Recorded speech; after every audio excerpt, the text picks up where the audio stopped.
एक छोटी सी बच्ची जंगल के बीचों बीच भाग रही होती है। उसकी सांस तेज चल रही होती है। आसपास सिर्फ पेड़ों की खड़श और अजीब सी आवाजें। माँ माँ, वो घबराहट भरी आवाज में अपनी माँ को पुकार रही होती है। कहीं से कोई जवाब नहीं आता, सिर्फ जंगल का सन्नाटा। इसी सीन के साथ छोरी डू की कहानी शुरू होती है। एक स्कूल बच्चे क्लास में शैतानी कर रहे होते हैं, तभी दरवाजा खुलता है। साक्षी क्लास में घुसकर गुस्से से कहती है, कारे हो जाओ तुम दोनों। बच्चे एकदम से सीधे हो जाते हैं। फिर साक्षी बोर्ड पे कुछ लिखती है, लेकिन लिखने के बाद पलट कर पूछती है, ये क्या लिखा है? बच्चे बोलते हैं, मैम ये तो केवमैन लिखा है। एक बच्चा मुस्कुराकर पूछता है, केवमैन क्या होता है? और बस कह देती है, तुम। फिर प्रिंसिपल गुस्से में पूछता है, तुम्हारी बेटी स्कूल क्यों नहीं आ रही? साक्षी शर्मी से कहती है, सर उससे धूप से एलर्जी है। प्रिंसिपल मजाक उड़ाते हुए बोलता है, ये कौन सा नया ड्रामा है? अगर कल तक बच्ची स्कूल नहीं आई तो मैं उसका नाम काट दूंगा। बेचारी साक्षी परेशान हो जाती है और कहती है, ठीक है सर, कल ले आऊंगी। रात को जब साक्षी घर जाती है तो अपनी बेटी ईशानी को सूप पिलाने की कोशिश करती है, मगर ईशानी जिद करती है, मैं तभी सूप पाऊंगी जब आप मुझे कहानी सुनाओगे। साक्षी ठक के बैठ जाती है, मुस्कुराती है और कहती है, ठीक है बेटा, अब सुनो। वो कहानी सुनाती है और ईशानी सूप पीकर सो जाती है। प्रिंसिपल थोड़ा हैरान होता है लेकिन कुछ नहीं कहता। रात में जब माँ बेटी खाना खा रहे होते हैं तभी एक पुलिस वाला आता है और ईशानी से मिलता है और कहता है, ईशानी सूप पियो, फिर गिफ्ट दूंगा। उसी रात साक्षी घर में होती है और अपनी बेटी को सुला रही होती है और कहती है, तुम सो जाओ, मैं अभी आती हूँ। ईशानी कहती है, अब मुझे बुड्ढू बना रही हो? साक्षी कहती है, नहीं बेटा।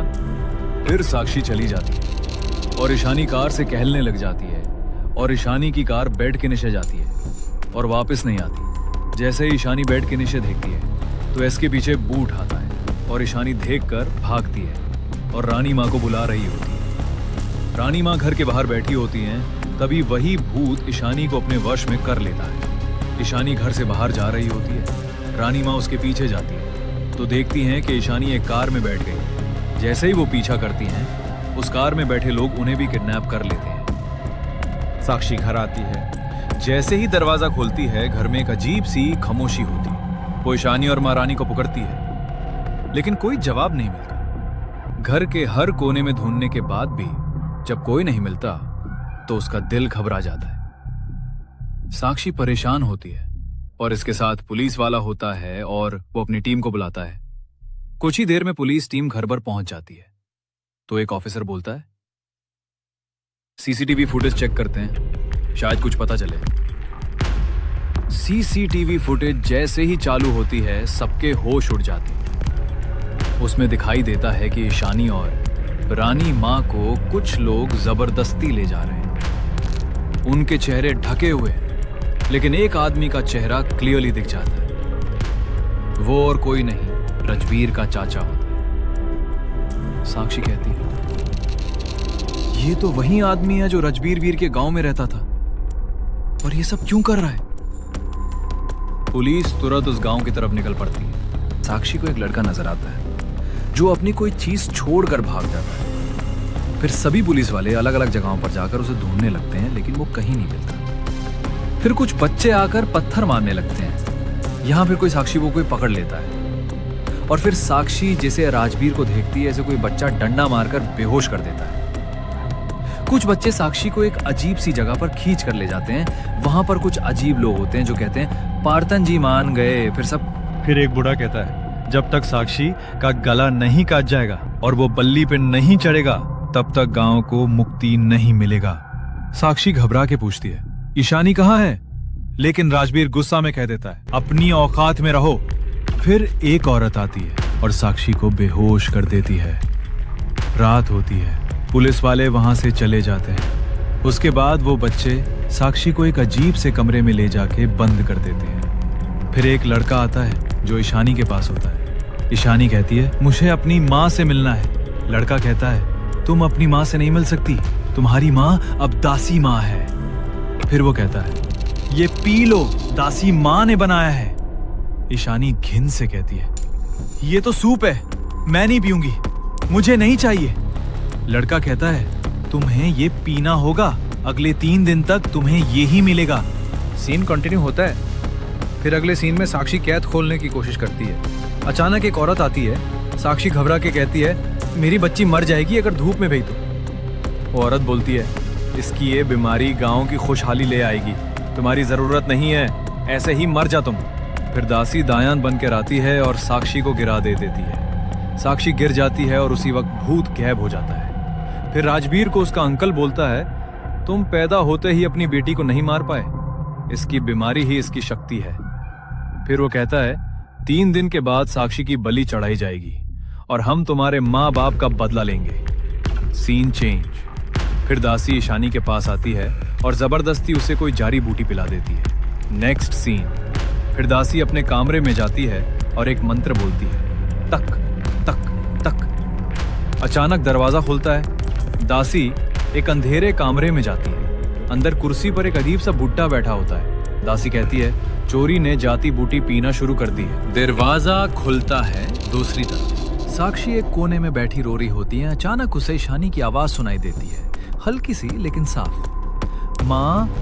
साक्षी झट से उठती है। वो एक और पुराने दरवाजे को खोलती है। अंधेरा होता है लेकिन वो एक छोटी सी लाइट लेकर चल पड़ती है। वो अपनी बेटी को धोने लगती है। बेचैनी के साथ हर कोने में देखती है। फिर उसे दोबारा ईशानी की आवाज सुनाई देती है, माँ यहाँ आओ। साक्षी उस आवाज का पीछा करते हुए एक अजीब से रास्ते पर निकल पड़ती है। एक ऐसा रास्ता जहां से वापस आने वाले कभी देखे नहीं। क्या तुम्हें पता है कल सुबह क्या होने वाला है? राजवीर ने बिन देखे जवाब दिया, हाँ पता है, और जो करना था मैं पहले ही कर चुका हूं। चाचा जी ने छोक कर पूछा, क्या कर चुका है तू? राजवीर ने नरमी से बोला, लेकिन उसकी आवाज में एक ठंडक थी, मैंने साक्षी को इतना मारा है, इतना मारा कि लगता है अब तक मर चुकी होगी। चाचा जी ने गुस्से से कुर्सी पे से उठकर चीखा, पागल हो गया है तू, ये क्या किया तूने? हमें तो उसकी बल्ली चढ़ानी थी सबके सामने। राजवीर ने बेपरवाही से कने उछा दिए, मारना तो था ही उसे, अब कैसे मारी क्या फर्क पड़ता? चाचा जी ने आग बबूला होकर टेबल पे हाथ मारा। फर्क पड़ता है राजवीर, फर्क बहुत पड़ता है। उसकी कुर्बानी का असर तभी होता जब सबके सामने होती। अब तो सब कुछ खत्म कर चुका है। राजवीर थोड़ा छोप रहा, फिर बोला, तो अब क्या करें चाचा जी? चाचा जी ने ठंडी लेकिन नरमी से कत्ल भरी बात बोली, जिंदा हो या मुर्दा ले आओ उससे, कल सुबह सबके सामने उसका गर्दन काटना होगा, तभी बात बनेगी। राजवीर ने पूछा, अगर जिंदा निकली तो? चाचा जी ने आंखों में खून उतार के जवाब दिया, तो अपने हाथों से कुर्बान करना होगा, वरना सब कुछ बेकार चला जाएगा। फिर पुलिस वाला लड़के को पाकर लेता है और बोलता है, बाहर जाने का रास्ता कहाँ है? फिर लड़का रोने लगता है। पुलिस वाला बोलता है, मत तो बताओ ईशानी और साक्षी कहाँ है? फिर लड़का कहता है, ईशानी का सबर पड़ होने वाला है, वो उसे प्रधान जी के पास ले जाएंगे। पुलिस वाला बोलता है, कौन प्रधान जी? लड़का कहता है, वो हमारे आड़ी वाटम है, सब उन्हीं के मन शक्त है, धूप पे नहीं जा सकते, सड़ियों से खवा में ही रह रहे हैं, वो बीमार हो रखे हैं, तो कह रहे हैं उनको कुछ हो गया तो हमारा समझ खत्म हो जाएगा, साबिर पाट उनकी उम्र बुलाएगा। पुलिस वाला पूछता है, साबिर पाट मतलब? लड़का जवाब देता है, साड़ी जो चोरी धूप में ना जा सके वही प्रधान जी के सेवा कर सके। बात आगे बढ़ती है, ईशानी की साड़ी हो जाएगी, प्रधान जी तो बच जाएंगे लेकिन ईशानी ना बचेगी, क्योंकि अब तक जितनी भी लड़की से साड़ी की है वो मर गई। लड़का कहता है, वो भागने की कोशिश करे तो धूप से मर जाएगी। फिर दासी ईशानी को इस लीड में बैठने के लिए बोलती है। ईशानी कहती है, इसमें 3 लड़कियां हैं, मैं नहीं बैठूंगी, लेकिन दसी बिठाई देती है। जगह का सिलसिला चेंज होता है, जब चोरी बच जाएगी तो अगली दसी माँ बनेगी। फिर लड़का बोलता है, ईशानी नहीं बचेगी, मैं इसकी माँ को बताने जा रहा हूँ। पुलिस वाला कहता है, कहाँ है साक्षी? लड़का कहता है, जहाँ राजवीर गया है। पुलिस वाला फिशर करता है, राजवीर अभी जिंदा है। फिर दोनों पुलिस वाला और लड़का साक्षी को ढूंढने जाते हैं। अगला सीन शुरू होता है। ईशानी परेशान हो जाती है उन लोगों का अजीब सा डांस देखकर। फिर सब लोग वापस खुफिया रास्ते में चले जाते हैं। ईशानी अकेली रह जाती है। दार और घबराहट उसके चेहरे पर साफ नजर आती है। किसी ने ईशानी को बिठा दिया, उसका चेहरा छुपा दिया जाता है। अगले सीन में राजवीर आता है। उसकी नजर साक्षी पर पड़ती है। वो बिना कुछ सोचे साक्षी के हाथों में रस्सी बांध देता है। राजवीर बोलता है, तुम अभी तक मारी नहीं? साक्षी ठंडे लहजे में कहती है, तुम्हें अब तक मार जाना चाहिए था। फिर अचानक साक्षी राजवीर को खींचकर जमीन पर गिरा देती है। उस पल लगता है जैसे उसके ऊपर कोई साया आ गया हो। साक्षी रस्सी खोल लेती है, राजवीर की टांग तोड़ देती है। राजवीर चीखता है दर्द से। साक्षी चिल्लाकर कहती है, इतनी बार समझाया तुझे, समझ नहीं आया? पिछली बार बच गया था तू, लेकिन अब नहीं छोड़ेगा मैं।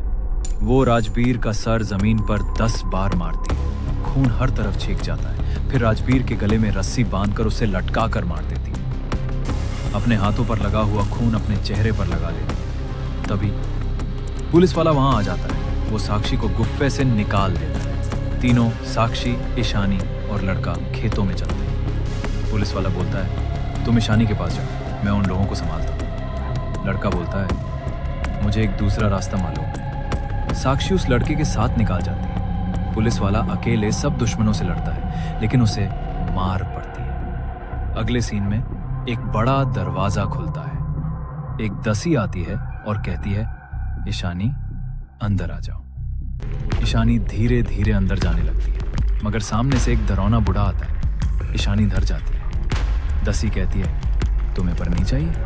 ईशानी कहती है, हाँ, मगर आप भी मेरे साथ चलिए। उसी वक्त वो डरौना बूढ़ा ईशानी को खींच कर ले जाता है। ईशानी चीख कर कहती है, दसी माँ, लेकिन दरवाजा बंद हो जाता है। तभी दसी को पता चल जाता है कि साक्षी वापस आ रही है। वो अपनी ताकत का इस्तेमाल करके साक्षी को डराने की कोशिश करती है, लेकिन साक्षी नहीं डरती। दसी हाथ में छुरी लेकर आती है और कहती है, अपनी हट में रहे। दोनों के बीच जोरदार लड़ाई होती है। दसी छुरी मारकर कहती है, रुक जा, लेकिन साक्षी नहीं रुकती। वो दसी को गिरा देती है। तभी कई आत्माएं साक्षी के साथ आ जाती हैं। दसी घबरा जाती है और चिल्लाती है, रुक जा वरना मार दूंगी। साक्षी एक ठंडी मुस्कुराहट के साथ कहती है, अब तक यही तो करती आई है तू। फिर सारी आत्माएं मिलकर दसी को गिरा देती है। फिर साक्षी ने जोर लगाकर दरवाजा खोला और अंदर गई। जब वो अंदर गई तो उसकी बेटी वहां नहीं थी। फिर साक्षी एक बॉक्स खोलती है, उसमें होती है ईशानी। दोनों गले मिलते हैं। ईशानी कहती है, वो बहुत खतरनाक है बुढ़ा। फिर साक्षी ईशानी को जाने के लिए बोलती है तो वो देखने लगती है। उसके जैसे एक लड़की होती है। इस बुढ़े ने साक्षी का रूप ले लिया था। और फिर ये आदमी बोलता है, टक टक ठक, तो ईशानी डर जाती है और साक्षी भी। फिर वो आदमी साक्षी को गिरा देता है। फिर ईशानी को अपने वाश में कर लेता और ईशानी उसके साथ बॉक्स में चली जाती है। जब वो ईशानी को बॉक्स से निकालने लगता है तो डरावना बुढ़ा भी आ जाता है और उसके ऊपर कुछ फेंक देता है। फिर साक्षी को ठीक से कुछ नजर नहीं आता। फिर बुढ़ा ईशानी की पावर लेने लगता है तो दासी अपने जादू से ईशानी को बचा लेती है। फिर पुलिस वाला बच जाता है और उसके साथी भी आ जाते हैं। पुलिस कार की आवाज आने लगती है तो सब भाग जाते हैं। पुलिस वाला तौ को पकड़ लेता है और फिर पुलिस वाले उससे ले जाते हैं। फिर तीनों बाहर निकलते हैं और ईशानी भी बच जाती है, लेकिन साक्षी को वो इच्छादरी नाग पकड़ लेता है। साक्षी कहती है, इससे खत्म करना होगा वरना ये फिर से आ जाएगा। फिर साक्षी चीख कर अंदर चली जाती है। मैंने छोरी मूवी को इस वजह से कम रेटिंग दी है कि इस पूरी मूवी में साक्षी इतनी मेहनत करती है फिर भी वह मर जाती है। और तो और इसमें यह दिखाया जाता है कि एक बुद्ध इंसान ईशानी से शादी करने की कोशिश करता है। साक्षी और दसीमा उसे मारने की कोशिश करते हैं, लेकिन वह मारता नहीं। जब तीनों बाहर आ जाते हैं तो बुद्ध साक्षी को जंजीर बंद के वापस कुएं में अपने पास बुला लेता है। साक्षी कहती है कि मैं इस बुद्ध को मार दूंगी और फिर खुद भी मर जाती है। इसी वजह से मैंने इस मूवी को 10 में से सिर्फ 3 स्टार दिए। अगर आप चाहें तो मैं आपके कहीं भी मूवी पर भी रिव्यू बना सकता हूं। कमेंट बॉक्स में जरूर बताना। Bye bye.